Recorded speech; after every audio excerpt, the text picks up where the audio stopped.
Bryce, you are up with your third guy. Yeah, so I'm going to go. I'll get your thought here. This is definitely like a role player that's going to be even better. I wonder if this guy ends up being a sneaky 6-man of the year candidate. I know he's on, like, he has some odds out there.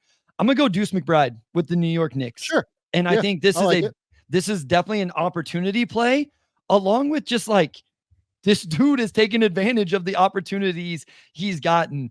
And listen, I don't know why the Knicks were comfortable trading Dante DiVincenzo, but I don't think you could be if you didn't believe in what Deuce could bring. And so we've seen him kind of do it already. We haven't seen it for a whole year, obviously. But, Dante averaged 15.5 points last year, shot almost 9 threes per game in 29 minutes. Deuce was down under 20 minutes, little under 4 3-point attempts a game, 8 points a game. I just feel like that's going to be his role. This team, you have that great starting lineup, right? Like that 5-man group is incredible, but you start to look off the bench and it's like, okay, what is there that you really believe in? For me, Deuce is the obvious name whenever especially when you are taking account injuries to Mitchell Robinson. The unfortunate news about Precious came out today. I don't think it's a long-term thing, but he's out for a little while.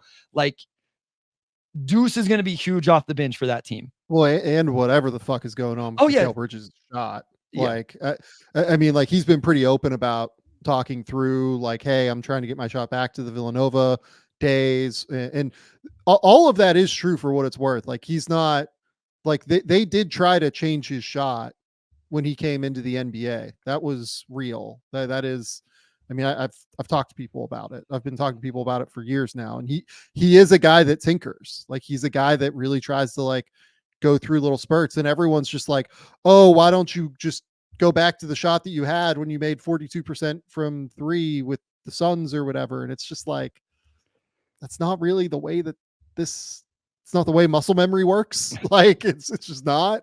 And, you can go back and you watch tape and you try to, like, figure it out.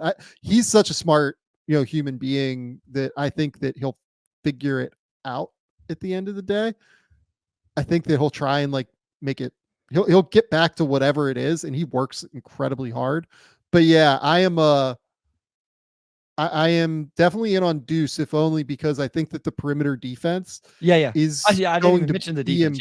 Important. Like, having a point of attack defender, I feel like, is going to be really important. That is something that, we can talk about OG Anunoby and Josh Hart and Mikal and all those guys, but having a real point of attack, annoying defender does change a lot. Like, it allows you to play a different way. Having different pickup points is really, really important for a defense to be able to set a different tone from time to time. Right. So I think it is. I think that Deuce is a really, really good call. And I've loved watching Deuce now. Deuce is on one of the best contracts in the NBA.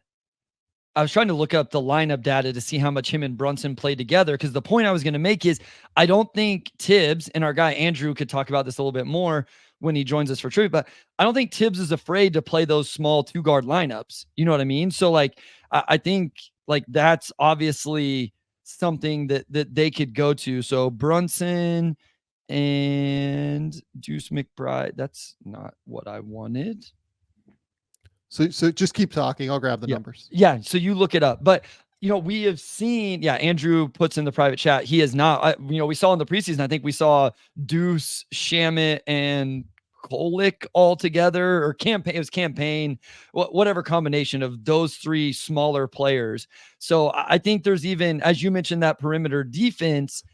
So last year in the regular season, Deuce and Jalen in the same lineup together, they played 472 minutes. Okay. Take a guess what their net rating was. I mean, I gotta play into the theme here. So 8.6. They beat teams by 13.6 points per 100 possessions, 127 offensive rating, 114 defensive rating. They kicked the shit out of teams with that combo last year. I like it. And that could be something that you talk about, staggering lineups. Do you bring Deuce in early to play with Brunson, so then you can get somebody else into that second unit, one of those wings or whatever? Maybe it's Bridges who gets to run a little bit more of the offense in the second unit or something like that. So I think the opportunity's there. Again, he's taking care of the opportunity. I knew Andrew would be happy with me bringing in some Knicks love to the podcast.